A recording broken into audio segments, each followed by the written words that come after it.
J.J. McCarthy was incredible during the Vikings' fourth quarter comeback against the Chicago Bears on Monday Night Football. Although he was sensational, we cannot let that overshadow areas that we need to look at where McCarthy needs to really improve and step up his game.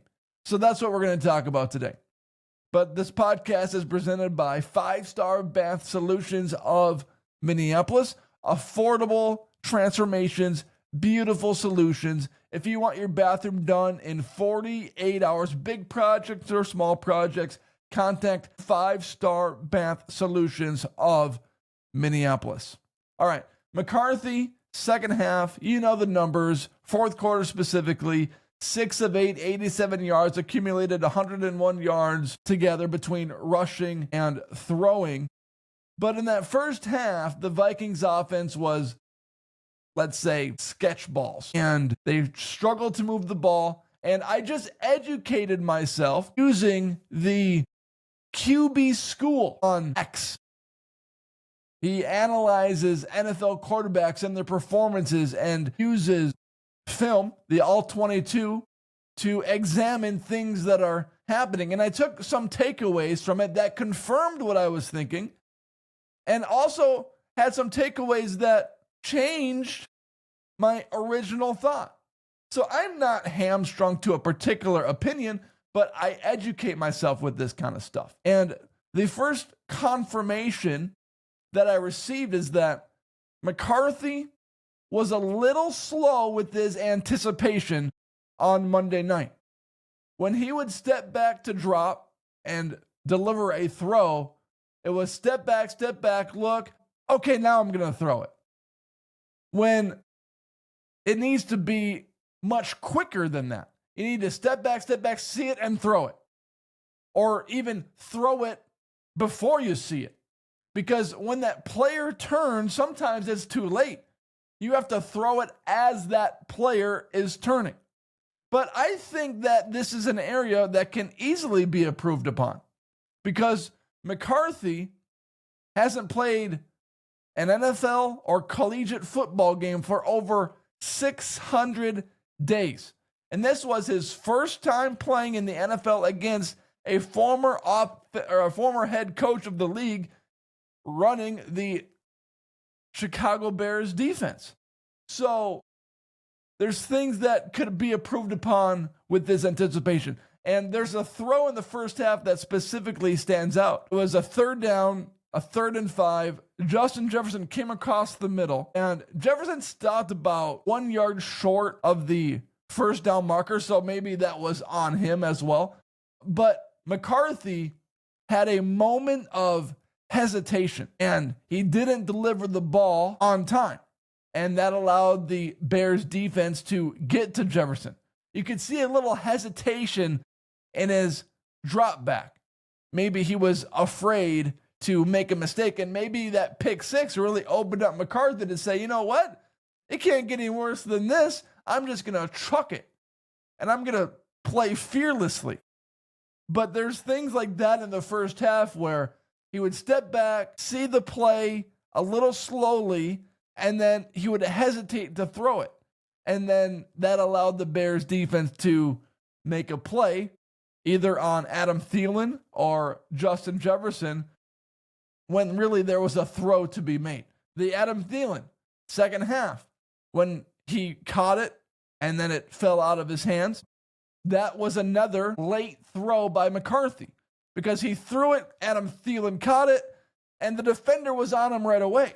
When you look at the film on the QB school, there's room there for Thielen to catch it, come down with it, take a breath, and prepare for the hit. The way McCarthy delivered the ball, it was bang, bang, bang. The way he should have delivered the ball is bang, take a breath, corral the football, maybe even turn, and then get tackled. So there's things that McCarthy needs to improve on as this NFL season goes on, and I think he will. I think these are easy improvements that can be made. The good news is he saw the throw just a little late. It's not like he missed the throw entirely like Caleb Williams did throughout the opener on Monday night in Chicago. So those are good things that can be correctable, easily correctable.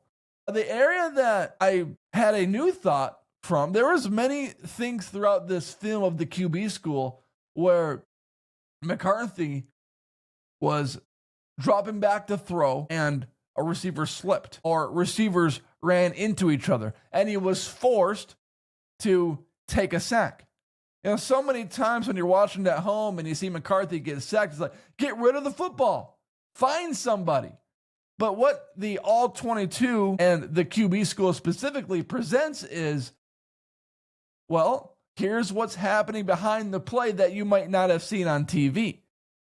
Players running into each other, players slipping on the terrible Soldier Field grass. So there were things that I learned from McCarthy in this ballgame that were very encouraging because he didn't just throw it to throw it. And yes, he took a sack, but what so many great players know is to just survive the possession, punt the ball away, and get him on the next one. And that's what Tom Brady did so well. Yes, McCarthy made a crucial mistake in the second half, a pick six to Nashawn Wright, but he could have done the same thing in the first half. But he held onto the ball and didn't make a throw that he would regret when there were opportunities to make regretful throws. So that's an area that I walked away very impressed from by watching this All 22 that I did not know before.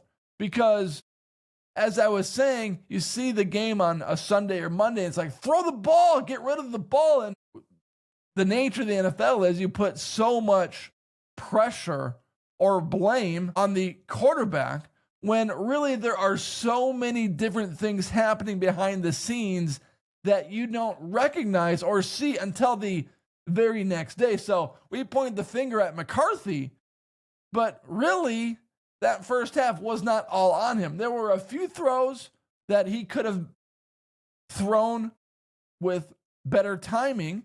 There were a few moments that he was just a touch late on, and it allowed the Bears defense to collapse on the Vikings receivers much quicker than they should have been able to. But there were also certain situations where really there was nothing he could do besides take a sack or throw the ball away out of bounds. Either way, it's a punt. So what we saw in the second half, as great as McCarthy was in the fourth quarter, so many of those different things of receivers not running into each other, the offensive line protecting, the trenches being won. It was more than just McCarthy dominating. There were so many other areas within the Vikings offense that was better, that allowed McCarthy to excel to the level that he did in the fourth quarter. Another area that McCarthy could improve upon was his touch balls. Meaning, there were many times throughout this game where he fired a laser and it was a little inaccurate or it lacked a little touch, which would have allowed a player to make a play. The throw to Aaron Jones is the caveat. The touchdown throw to Aaron Jones had the perfect amount of touch, and it was perfectly delivered.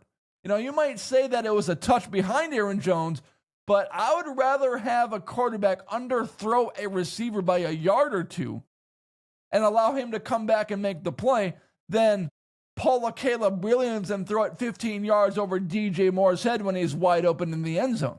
So there were things like that I thought McCarthy could have improved upon. There was a play where Jefferson was breaking out to the right, and McCarthy should have thrown the ball with a touch more loft to it.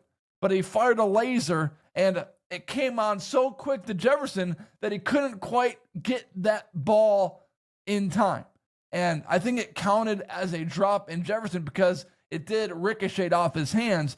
But the problem with the throw and the problem with the play was the communication and the loft on the throw. Yes, Jefferson can catch those passes, but it came on him so quickly that he didn't have much time to react. He got his hands on the ball and it counted as a drop, but If that ball has a little bit more touch and loft on the throw, then it's going to look and be a completed play. So, yes, McCarthy was sensational, and you saw improvements throughout the game. And also, the first half was not entirely on McCarthy, but just a few things that I recognized and studied to point out that there were things he could improve upon, and there were things that he could, and that the Vikings could improve upon, so that McCarthy doesn't receive the blame for really things that weren't his fault. Thanks for joining the show today. Hit that subscribe button, hit that like button. For unfiltered Vikings and NFL takes, this was The Brawl with Tim Paul.